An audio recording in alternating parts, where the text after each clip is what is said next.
les Kimichou, je suis ravie de vous retrouver aujourd'hui sur la chaîne pour, je pense, une vidéo qui vous plaira un petit peu plus que les précédentes parce que celles-ci visiblement vous ont moins intéressé, mais on ne peut pas toujours faire du contenu qui plaît, moi il me plaît et c'est le principal. Aujourd'hui je vous retrouve donc pour un update lecture, c'est donc mes avis des chroniques littéraires sur celles qui ont concerné le mois de septembre. Donc je rattrape presque mon retard et ce sera bientôt chose faite, ne vous en faites pas. Je ne vais pas trop tarder dans cette intro dans la mesure où il y a 9 romans et 3 mais il y en a un c'est dans la même série, donc 2 sagas, mangas, webtoons surtout à vous montrer. Tout d'abord j'ai pu lire un classique de la littérature jeunesse française. Il s'agit du Petit Prince d'Antoine de Saint-Exupéry. Ici c'est une édition toute particulière qui est vendue uniquement dans la librairie Lelo située à Porto au Portugal. Bon, je suis désolée, la luminosité d'automne c'est vraiment pas la plus optimale pour pouvoir vous filmer un contenu avec une bonne justement lumière. J'espère que ça vous conviendra tout de même. Tout d'abord je peux vous dire que j'ai été déçue. Voilà, on va mettre les pieds dans le plat, j'ai été déçue. Pourquoi? Sans doute parce que j'en attendais énormément dans la mesure où comme il est classé comme justement un classique de la littérature française jeunesse, je me suis dit waouh, ça va être incroyable. Dans un sens, ça l'est, mais c'est tellement philosophique, métaphorique que en fait je suis passée à côté, tout simplement. Je sais que c'est le genre de lecture qui est vraiment plébiscité et que vous êtes nombreux dans la communauté à avoir une histoire avec celui-ci. Je ne dénigre nullement votre histoire ni votre affinité pour cette lecture, c'est juste que moi ça ne me correspond malheureusement pas, mais je reconnais le talent de l'auteur très clairement. En plus c'est un livre qui a été écrit autour de 1930, donc dans 10 ans, enfin il aura un siècle, c'est énorme, et la morale de l'histoire reste très belle, je n'ai vraiment rien à redire là-dessus. Simplement je pense que je ne suis pas faite pour cette lecture, bien que si jamais vous l'avez lu il y a quelques années, je vous conseille d'y revenir parce que pour moi c'est le genre de livre que lorsqu'on va le lire à différents moments de notre vie, l'interprétation ne sera pas forcément la même. Je vous parlais de graphique au début de la vidéo, j'ai donc pu lire le premier et second tome du webtoon Seule la mort attend la vilaine, publié aux éditions Cotoon. Ce sont les tout premiers services de presse que j'ai reçus de la maison d'édition et j'en avais très envie suite à différents avis justement qui ont tourné sur les réseaux sociaux et la collab qu'en a fait Emma, donc de la bouquinade, avec la ME. Et je vous avoue ma foi que j'ai complètement adoré. J'ai pas lu beaucoup de webtoons jusqu'à présent, mais ça fait partie des graphiques pour lesquels j'ai le plus d'entrain à l'heure actuelle. On est sur un résumé qui est assez simpliste dans l'univers des webtoons, dans le sens où on a une jeune femme qui va donc intégrer un jeu vidéo et qui va donc être un protagoniste de celui-ci. La particularité de cette histoire, c'est que pour s'en sortir en intégrant le personnage de Pénélope, elle doit donc réussir à atteindre 100% d'affinité avec l'un des 5 protagonistes masculins, mais forcément ce n'est clairement pas évident de gratter ces fameux pourcentages. Mais du coup vraiment on est complètement embarqué dans l'histoire et c'est un niveau difficile dans lequel elle joue actuellement, niveau qu'elle n'a jamais réussi à justement gagner quand elle était sur son téléphone non protagoniste du jeu. Et du coup c'est très enivrant, on essaye de suivre son raisonnement, elle se dit bon elle va peut-être miser plutôt sur ce protagoniste là, donc elle va faire certaines choses etc. Et quand elle croit qu'elle va perdre genre plein de points avec quelqu'un parce qu'elle a été horrible et qu'elle a été franche et tout ça, elle en gagne, enfin vraiment elle a beaucoup de mal à cerner ces fameux hommes et donc du coup c'est très intriguant ma foi, j'ai vraiment hâte de poursuivre et le tome 3 n'attend plus que moi puisqu'il est dans ma pile à lire. J'ai également lu un autre service de presse qui était un titre de la rentrée littéraire, à savoir Chaos and Flame de Justina Ireland et Tessa Gratton chez Big Bang, donc c'est la collection aux éditions Brajlon. En termes d'objet livre, effectivement il est très beau, on est sur un toc-toc avec un magnifique jaspage comme vous pouvez le constater. Quand vous le dénudez, il est à tomber. Enfin franchement, le travail édito qui a été fait dessus, c'est vraiment un travail édito de dingue. Qu'en est-il donc de l'histoire? That is the question. C'est un univers dans lequel vous avez différentes maisons et celle qu'on suit, il s'agit de Darling qui est donc la dernière personne en vie de sa maison qui était donc la maison des Phénix. J'ai un gros titre sur si c'est la maison des Phénix ou pas. Là je suis pas sûre sur le coup du Phénix. Non, c'est pas le Phénix. Ok, je me souviens d'un élément. C'est pas la maison du Phénix, c'est la maison des... Griffons je crois. Et suite à ce massacre, seule rescapée, elle a été notamment secourue par la maison Kraken qui l'ont donc élevée et qui lui ont appris à devenir une très grande attaquante. Elle sait pertinemment que ceux qui se sont pris à sa maison et donc à tous ses proches, c'est la maison Dragon et les dirigeants de toute cette faction appartiennent à la maison Dragon. En parallèle de ça, on suit donc l'équivalent d'un roi dans cet univers qui n'a pas le même nom et celui-ci depuis tout petit, en fait, il peint toujours une jeune femme dans diverses situations jusqu'au jour où son frère va donc être envoyé en mission et en mission il va tomber du coup sur Darling et comprenant qu'il s'agit donc de la fameuse femme que peint son frère, il va ramener cette femme au cœur de la maison des dragons et c'est là que tout commence. Déjà tout ce qui est cast en mode créature, c'est quelque chose qui me fait très envie, ça faisait partie quelque part de certains projets d'écriture que j'avais en tête, j'avais des choses avec des castes et des maisons également représentées par des créatures fantastiques, donc c'est quelque chose qui me plaît beaucoup et je trouve que là-dessus ça a été assez bien ficelé. Alors j'avoue que Darling, c'est pas qu'elle est détestable mais que j'ai eu beaucoup de mal à attacher à elle selon certaines situations, certaines manières de réagir qui lui sont propres. C'était pas du tout en adéquation avec ma façon de voir les choses, ma façon de penser et donc j'ai eu un peu mal à m'attacher à ce protagoniste. C'est venu par la suite et ça ne m'a pas empêché de passer un agréable moment de lecture. Vous avez quand même certains éléments de l'histoire qui sont très faciles à voir venir, tout comme la fin était presque évidente, même si elle se veut être surprenante, ce n'est pas le cas malheureusement. Mais je tiens à saluer le travail qui est fait sur l'univers, sur également les prophéties qui sont présentes, enfin il y a quand même pas mal d'éléments qui m'ont beaucoup plu, mais voilà, encore une fois ce qui est dommage c'est que je n'ai pas été surprise et que j'ai eu un certain temps de latence pour savoir apprécier le personnage de Darling. En septembre, j'ai pu également avancer sur une saga que j'ai reçue aux éditions Hugo New Romance. Il s'agit d'un service de presse qui est le 3e tome de la saga Les Dieux du Campus de Phoenix BHR et F.V. Estier. On est sur ce genre de série, de saga avec des romances universitaires entre sportifs et étudiantes. Voilou, cependant, particularité de celle-ci, c'est également entre sportifs et étudiants, puisque sur les 4 tomes, nous en avons 2 qui concernent une romance entre 2 hommes. Dans ce 3e tome, nous sommes sur une hétéro-romance, donc, et elle fait directement suite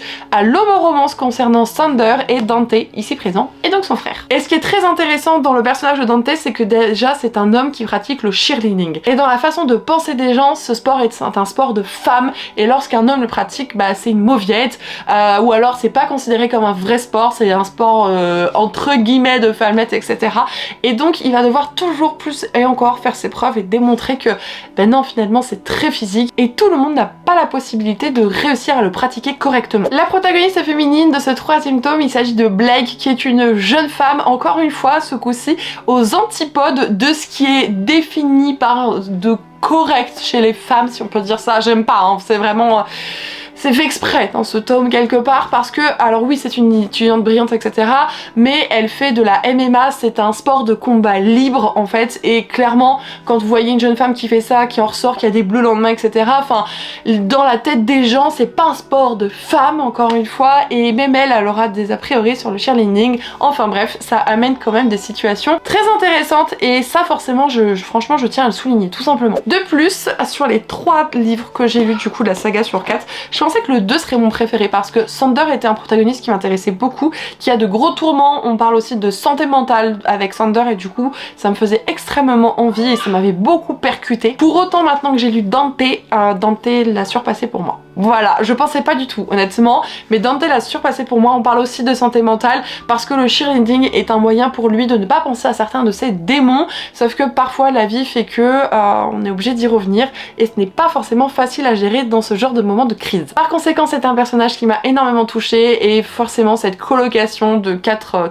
mecs mais qui est du coup rajouté avec des femmes au fur et à mesure ou des hommes, hein, ça me plaît beaucoup et me dire qu'il me reste qu'un tome pour terminer, ça m'embête, mais c'est comme ça. Mais le dernier me fait super envie parce qu'on est sur le protagoniste le plus mystérieux depuis le début de la série, à savoir Nox. J'ai pu au mois de septembre terminer une saga en audiobook, il s'agit du 2e tome de The Book of Ivy, à savoir The Revolution of Ivy de Amy Engel aux éditions Lumen. Si jamais vous êtes intéressé par le format audio concernant ce roman, sachez que la duologie est entièrement disponible gratuitement sur Nextory, vous aurez donc mon lien en barre d'informations. Celui-ci vous permet donc d'avoir 45 jours d'utilisation gratuite et donc effectivement vous allez pouvoir écouter gratuitement cette saga. En tant que lectrice, l'année 2023 se résume je crois vraiment par le mot dystopie. J'ai bouffé de la dystopie, j'ai eu envie d'en dévorer et je me suis vraiment redécouverte ce genre que je connaissais à travers les adaptations cinématographiques ou à travers La Faucheuse dont je n'avais pas du tout conscience à l'époque qu'il s'agissait d'une dystopie. Ce qui est très original dans cette histoire-ci, donc je vais vraiment vous parler du résumé du tome 1, ne vous en faites pas, c'est que on est donc dans un monde futur, un monde où il y a eu une guerre dans l'humanité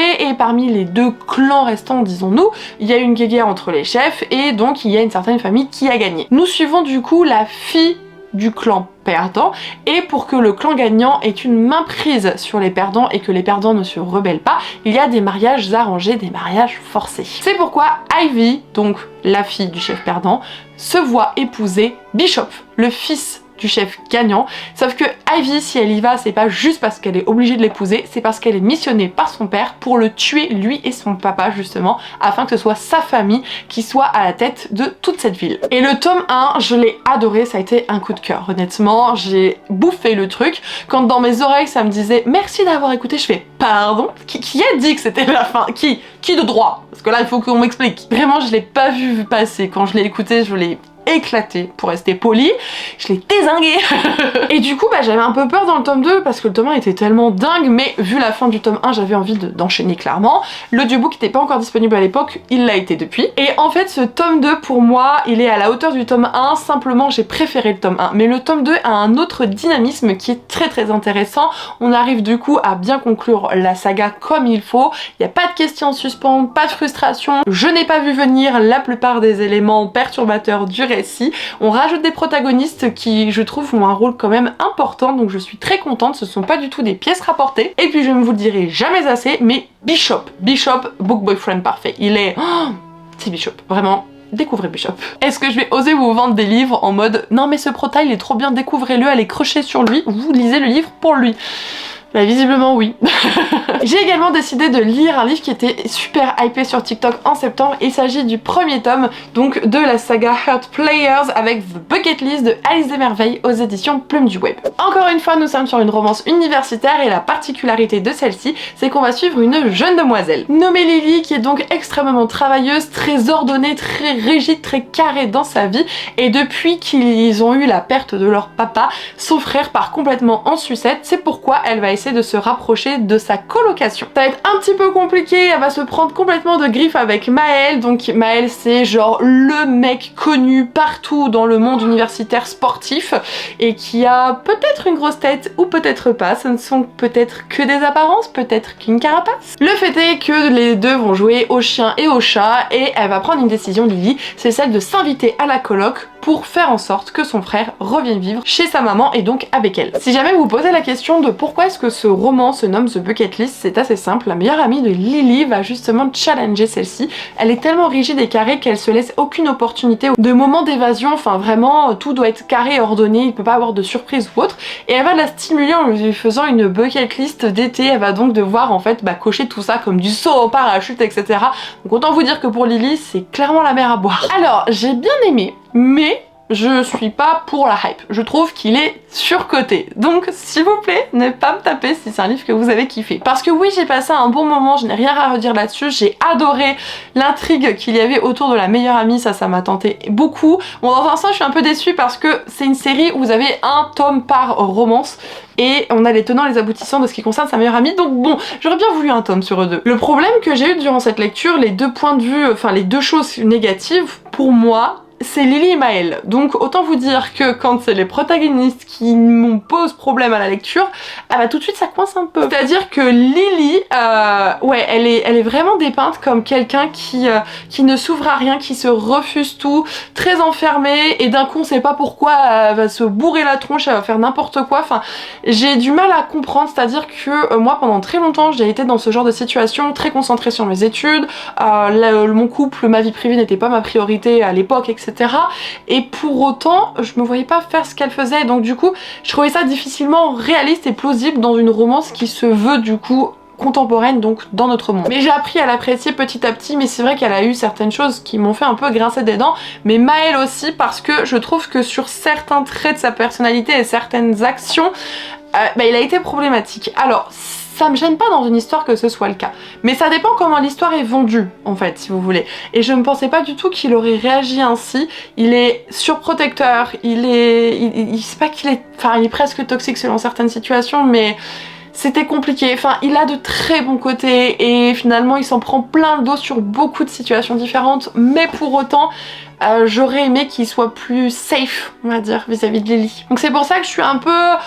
Ouais, j'ai bien aimé, mais des choses qui m'ont dérangé chez ces deux protas. Après, je sais pas si je continuerai ou pas parce que sur les autres tomes, on va suivre du coup d'autres romances et que les personnages qui gravitent autour, eux, ils m'ont vraiment beaucoup plu. Alors, je sais qu'il y a une édition collector qui vient de sortir pour ce bébé, mais du coup, je ne pense pas craquer. Je suis contente de l'avoir reçu, on me l'a offert d'ailleurs notamment. C'est une personne qui me suit sur TikTok qui a dit « Ah, j'offre des cadeaux aux personnes qui sont sur le BookTok ». Bon, d'accord. Ce qui est très généreux, ma foi, entendons-nous bien. Mais voilà, enfin, si je dois vous recommander une romance universitaire, je vous en parlerai, mais je vous dirai par contre, c'est vrai que Lily et Maëlle, il y a des choses où c'est un peu... Et ben je me rends compte que j'ai lu pas mal de trucs en mode romance et tout, parce que là on va continuer avec un service de presse des éditions Hugo. C'est le 4e tome de la saga Styx Riders de Calypso Caldin. Alors cette saga, bien que je vous la présente en papier, je l'écoute sur Audible, donc si vous avez besoin, je vous mettrai un lien en barre d'informations, parce que si vous vous inscrivez avec mon lien, ça vous apporte quelque chose, et ça m'apporte quelque chose, mais je ne sais plus d'ailleurs exactement quoi. Tout ce que je peux vous dire, c'est que dans cet univers qui est donc plongé au cœur des bikers, vous avez différentes romances qui, pour le coup, concernent systématiquement un homme bikers et une femme qui ne l'est pas, qui est extérieure plus ou moins à ce monde. Et si ça s'appelle Styx Rider, Styx comme le fameux fleuve de la mythologie grecque, c'est parce que vous avez vraiment des clins d'œil à cette mythologie. Je ne vous dirai pas en détail exactement ce qu'on va aborder ici, par contre c'est un livre à très gros trigger warning. Je vous conseille de vous renseigner ou de me poser une question si vous voulez en savoir plus. Ça peut être très dur à lire pour certaines personnes et je trouve, alors je suis pas concernée, c'est pas quelque chose qui m'est arrivé et je ne souhaite pas que ça m'arrive et à personne non plus, nous sommes bien d'accord. Mais j'ai l'impression que ça a été retranscrit avec une telle justesse et en même temps la protagoniste féminine qui est Courtney, elle est tellement forte vis-à-vis de tout ça, elle s'est tellement blindée, je suis admirative finalement de sa persévérance, de son courage et ouais, enfin j'étais très étonnée de ce protagoniste. En plus de ça, on suit ici, donc celui-là chez les Styx Riders c'est Snack, et Snack on a appris à le découvrir dans les précédents tomes, c'est genre le gros nounours qui ne fait que grailler etc. et où on se dit oui il a sa place ici, s'il est ici c'est pas pour rien, mais en même temps quand vous le voyez vous dites mais qu'est-ce que toi tu fous dans un truc de bikers quoi.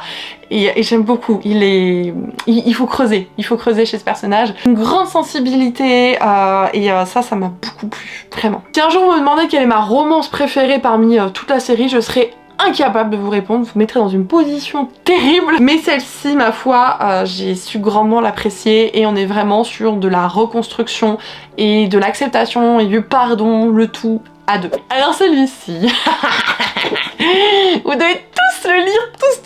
Je pense que c'est vraiment, enfin, je vous parlais de... Avec d'autres, je vous en ai parlé vraiment avec des grosses paillettes dans les yeux, mais celui-là, c'est mes plus grosses paillettes dans les yeux du mois de septembre. C'est Murmure de l'océan de Ophélie Duchemin aux éditions Plume Blanche. Alors, si vous me suivez depuis un petit temps, je crois que ça va faire moins de 2 ans, j'avais découvert le premier tome de sa saga. Il s'agit de Rose éternelle. Et en fait, sur la trilogie, elle réinvente et réécrit systématiquement des contes que l'on connaît. Le premier tome, La Belle et la Bête, le second, La Petite Sirène, et le troisième qui sortira en 2024, mais que moi, je vais me procurer samedi au Salon du Livre de Mons, il s'agit du coup de Réponse. Alors je suis autant enjaillée par ses écrits que par la personne qu'est Ophélie. C'est une crème, c'est un bonbon à la rose, c'est...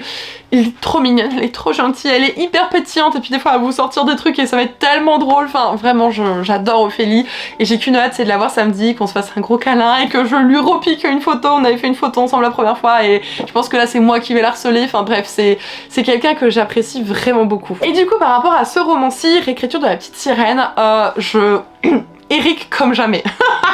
Eric comme jamais, c'est... Oh, mais il est génial. Eric, il est incroyable. C'est Book Boyfriend numéro 2 de cette vidéo. Vraiment, il a marqué d'une pierre rouge. Et Aileen, qui est donc la fameuse petite sirène, mais elle lui a fait une histoire. Ils ont, les deux en vrai, hein, ils ont des backgrounds. Oh, mais qu'est-ce qu'elle a bien pensé à tout ça. Qu'est-ce que ça a été réfléchi. Oh, mais vous voyez rien venir. Et quand les choses viennent, vous êtes là genre en mode...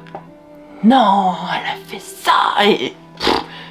royal. Vous allez me dire non mais la fille elle est incapable de nous dire ce qu'elle a aimé, mais en fait j'ai tout aimé. C'est ça le problème avec Ophélie, c'est que j'aime tout. J'aime ces personnages, j'aime leur ambivalence, ils ne sont pas parfaits, ils ne sont pas noirs, ils ont toujours un super background, ces univers sont extrêmement bien construits, sa plume est magnifique, vraiment, elle n'est pas du tout dur de compréhension, mais il y a une telle poésie qui s'en dégage, enfin, je suis complètement in love, voilà, c'est dit ouvertement sur YouTube.